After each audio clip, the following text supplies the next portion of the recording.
জানলাম তোমার কেউ নাই, কিন্তু তোমার ঘর এত পরিষ্কার থাকে কি করে? তোমার জামা কাপড় কে পরিষ্কার করে দেয়? তোমার শাড়ি সায়া ব্লাউজ কে পরিষ্কার করে দেয়? তোমার বিছানার চাদরগুলি কে পরিষ্কার করে দেয়? তোমার মশারিটা কে পরিষ্কার করে দেয়? তোমার মশকের পানিটা কে এনে দেয়? বুড়িমা উত্তর করছে, বেটা এই বুড়ির একটা কথা মনে রাখবে সারা জিন্দগি, সেটা হচ্ছে এই, যার কেউ নাই তার আল্লাহ আছে। যার কেউ নাই তার আল্লাহ। এটা হযরত উমর বোকা ছিলেন। নবী উমর সম্পর্কে বলেছিলেন যে আমার পর যদি কেউ নবী হতো তাহলে উমরই হতো।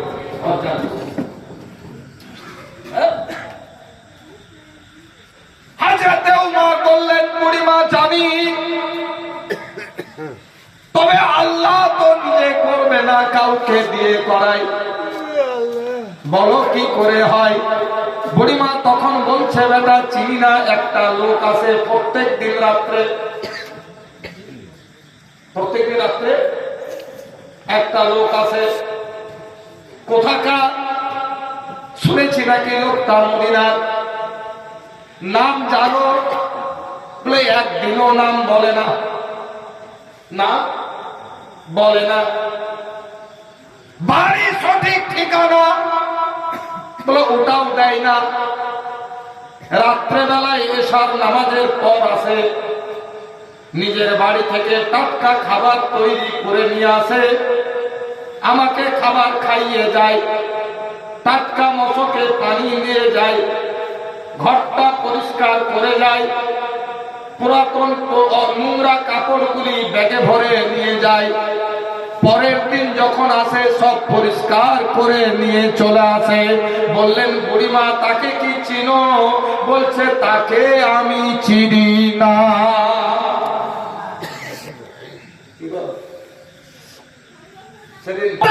রাত্রে আসে, এসব পরে আসে, খাবার টাটকা খাইয়ে যায়, কাপড় পরিষ্কার করে দেয়, পানি বহে এনে দিয়ে দেয়, ঘর ঝাড় দিয়ে। হযরতে উমর বলছেন, বুড়িমা চিনো না বলে পরিচয় দেয় না। কিরকম বান্দা যে পরিচয় দেয় না। হযরতে উমর বলছেন, ঠিক আছে। বুড়িমা লোকটা আসে কখন? উত্তর করছেন, বাবু শুনে নাও, ঠিক এশার নামাজের পরে আসে। হযরতে উমর জেনে গেলেন কোন সাহাবী তো জামাত ছাড়েন না, যে আসুক জামাতে তো নামাজ পড়ে। এশার নামাজ জামাতে পড়লেন, বাড়ি গেলেন, তাড়াতাড়ি গিয়ে স্ত্রীকে বললেন, এই আব্দুর রহমানের মা, এই আব্দুল্লাহর মা, তাড়াতাড়ি খাবার দাও, দেরি করা যাবে না। তাড়াতাড়ি খাবার দিয়ে দিলেন। হযরতে উমর তাড়াতাড়ি খেলেন, ঘোড়া নিয়ে বেরিয়ে গেলেন। ওই বুড়ির কামরার কাছে গেলেন, বুড়িকে গিয়ে জিজ্ঞেস করছেন, ও বুড়ি মা, লোকটা কি আজকেও এসেছিল? বলছে, বেটা এক্ষুনি চলে গেল। দেখা হযরতে উমর বলেন, আমিও ছাড়বো না। ঠিক আছে, বুঝে গেলাম লোকটা এত ভালো আমল করে, এশার নামাজের পর নিশ্চয় বুড়িকে আগে খাওয়ায়, তারপর বাড়িতে গিয়ে। আর বেটা তো অন্ধ হয়ে গেছে, ও চেহারা দেখে কিছুই বুঝতে পারে। কিন্তু যখন ছোট ছিল তুমি, তোমার চেহারা দেখে তোমার বাপও বুঝতে পেরেছিল ছেলে আমার ভালো না, মাও বুঝতে পেরেছিল ছেলে আমার ভালো নয়। বারবার খুঁচিয়ে খুঁচিয়ে জিজ্ঞেস করেছিল, বেটা কি হয়েছে, বেটা কি হয়েছে? কিছু হয়নি। না মা, কিছু তো হয়েছে, মাথায় লাগে, চল ডাক্তার। কিন্তু আজ ওই বাচ্চায় তোমাকে মানুষ করতে গিয়ে অনেক টাকা জমিয়ে রাখতে পারতো, উজালায় রোজগার করেছে, অনেক টাকা ব্যাংকে রাখতে পারত, তোমার বাড়ি করতে গিয়ে টাকা শেষ করেছে,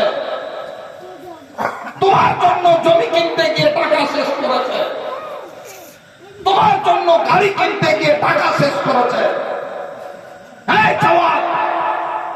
যে বাপটা যে মাটা না খেয়ে তুমি যেন দুর্বল না থাকো, তোমাকে সবল করতে গিয়ে নিজের লাইফকে শেষ করেছে, আজ সেই বাপটাকে তুমি এক মুঠ খাবার দিতে পারো না, এই যখন ছেলের জিন্দগিতে ভিক্ষা।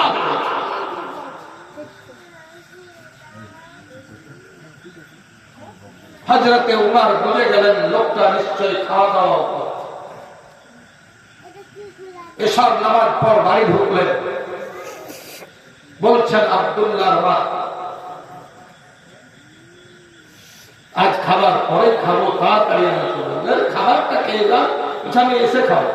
এটা কোনো কথা হলো? আপনি কটার সময় আসবেন না আসবেন? বলছে আমি ওয়াদা করছি আমি এসে তোমাকে জাগাবো, খাবো, তারপরে হযরতে উমর ঘোড়া ছোটালেন, বুড়ির দরওয়াজায় গিয়ে হাজির হলেন, জিজ্ঞেস করলেন বুড়ি মা এসেছে কি? বলে এখনো আসেনি, তবে মন বলছে আসার টাইম হয়ে গেছে।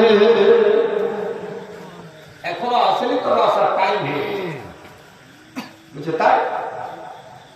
বুড়ি মা এক কাজ করে,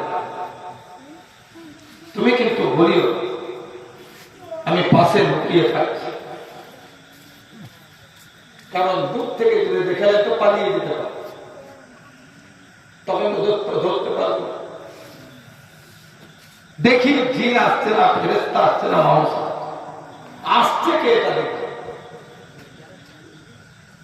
হযরতে উমর লুকিয়ে থাকলেন, দেখছেন তাকিয়ে লোকটা ঢুকলো, দেখছেন নিজের হাতে সব পরিষ্কার করলো, খাবার খেতে দিল, মশকটা ঘাড়ে নিল, বলল বুড়ি মা তুমি খাবার খাও, আমি পানিটা নিয়ে আসি। পানি আনতে বেরিয়েছে, আর ওই টাইমে হযরত উমর গিয়ে ঘরে বসে, তুমি ভাব যেখানে যাও বুড়ির মশক দেওয়ার লেগে তোমাকে আসতে হবে।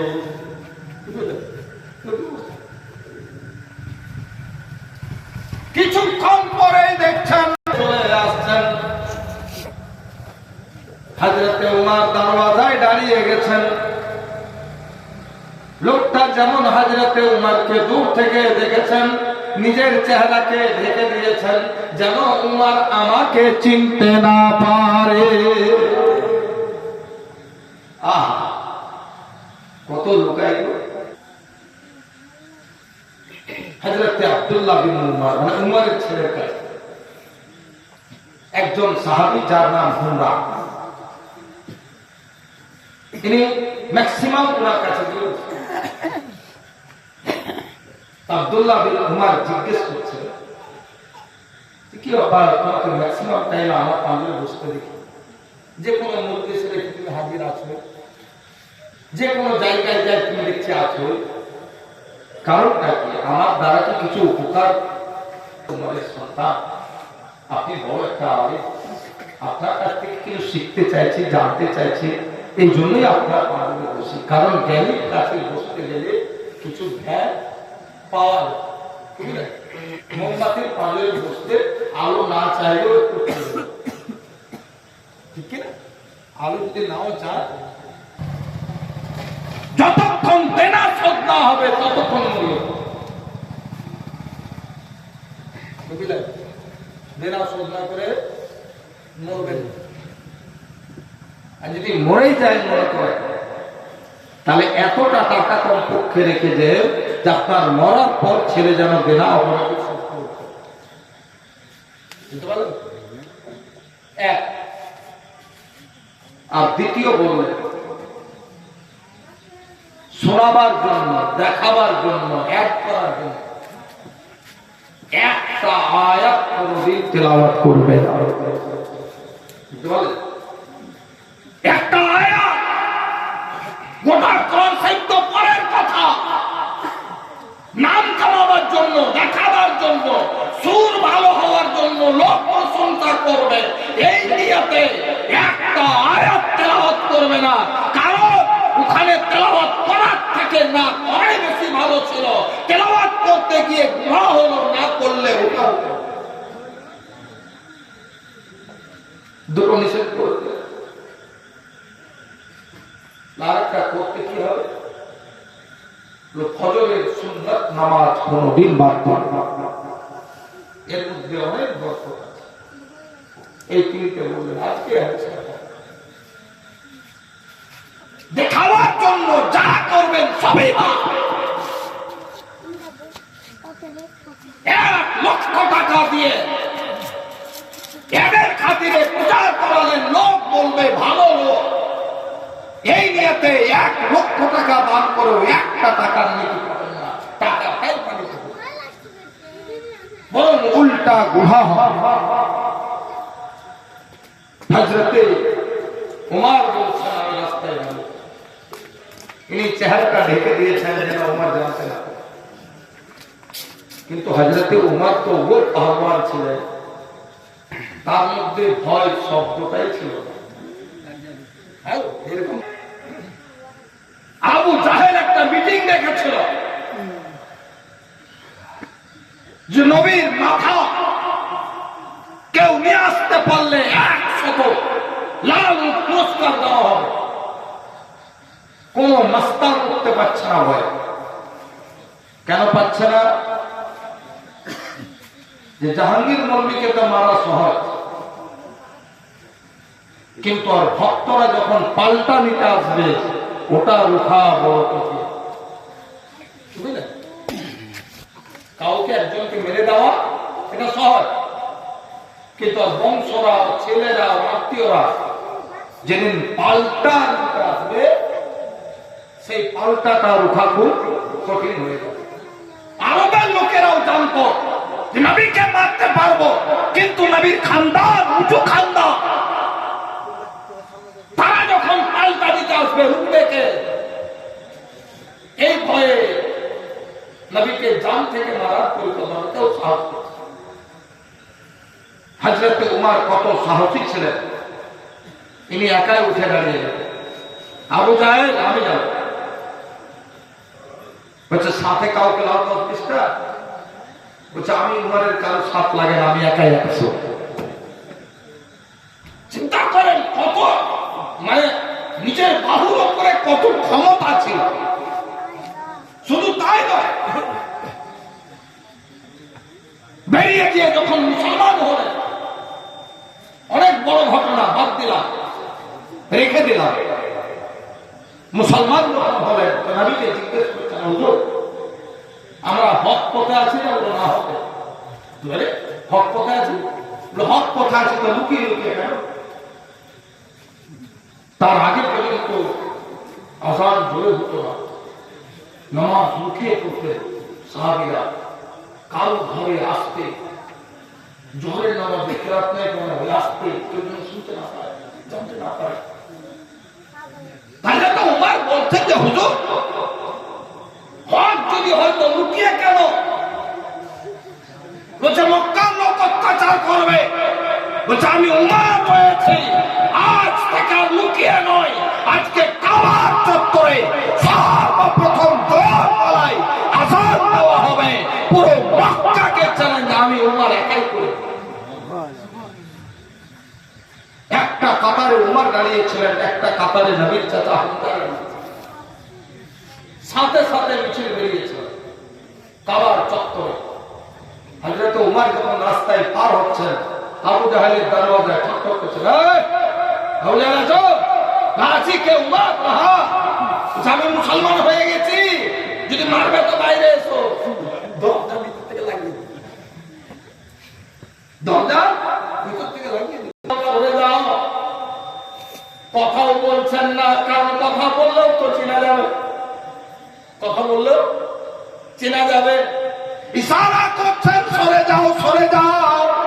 হযরতে উমর বলছেন সরে নাও, তুমি ফেরেশতা হলেও আজকে ধরবো, জিন হলেও ধরবো, আর মানুষ হলে তো ছাড়বই না। আমিও উমর, সব ভয় আমার না, চেহারা পুরো পরিচয় দাও তারপরে। তিনি দেখলেন আর উপায় নাই, উমর যা বলে তা করে, আর উপায় নাই।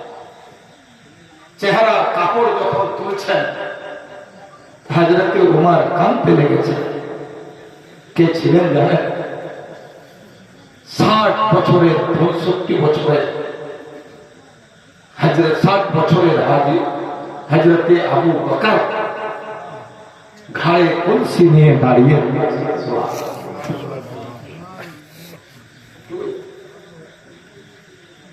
যখন ইসলামের মসনদে আছেন, গদিতে আছেন, খেলাফতে আছেন, সেই টাইমে ঘাড়ে কলসি নিয়ে ওর সেবা করছেন। হযরতে উমর জিজ্ঞেস করছেন, হুজুর ইচ্ছা করলে তো অন্য কাউকে ডিউটি দিতে পারতেন, আপনি নিজে কেন? বলছে উমর, সবাই নিজের নিজের কবরে যাবে, নিজের নিজের আমল নিয়ে যাবে, সবাই নিজের আমল দেখাবে, আমি আবু বকরকেও তো কিছু আমল দেখাতে হবে।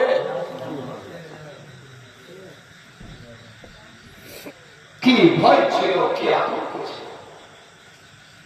আর আজ মানুষ মনে করছে জান্নাত বর্গা করাই আছে, মোর টেনশন। হযরতে উমর বলছেন, হযরতে আবু বকরের ইন্তেকালের পর আমাকে গদিতে বসতে হবে, কারণ আবু বকর ওসিয়ত করে দিয়েছে যে আমার পরে ইসলাম জগৎকে চালাতে গেলে উমরের গদিতে বসা দরকার। ইচ্ছা করলে নিজের উমরকে বসায়। সাহাবীরা বললেন ঠিক আছে আমরা মেনে নিলাম। হযরত উমর যখন গদিতে বসলেন তখন খালি খেয়াল করতে লাগলেন হযরতে আবু বকর কি কি কাজ লুকিয়ে করতেন। যেমন এটা একটা কাজ লোক জানে না কোথায় যেতে, খালি বাড়িতে বলতেন খাবারটা দাও, ভরে দাও, দিয়ে আসো। কোথায় যাবেন তো তোমরা কি চিনবে? কোন গ্রামে যাবেন বলছো, তোমাদের দেখে লাভ কি? কেউ হযরতে উমর টিফিনে খাবার ধরলেন, দুপুর বেলায় হাঁটতে লাগলেন, কেউ জানে না কোথায় যাবে। এই তো আপনাদের মোড়ে গিয়ে রাস্তা হাসতে কোন দিকে যেতে হবে, রাস্তাটা যেতে ওই দিকে হাঁটুন। আবার কোথাও মোড় আছে, জিজ্ঞেস করে ভাই দুপুর বেলায় হযরত আবু বকর আসলো, হ্যাঁ একটা টিফিন হাতে করে রেখে আসতেন, এই রাস্তায় যেতে যেতে যেতে যেতে দিয়ে দেখছেন একটা ঝুপড়িতে একটা অন্ধ লোক বসে আছে। একটা অন্ধ, চোখ উমর গেলেন।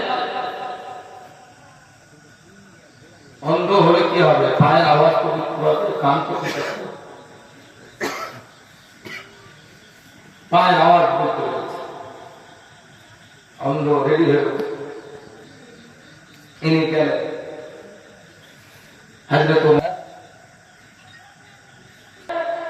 মিজাজ নিয়ে যে 3 দিন ধরে পাত্তা নাই,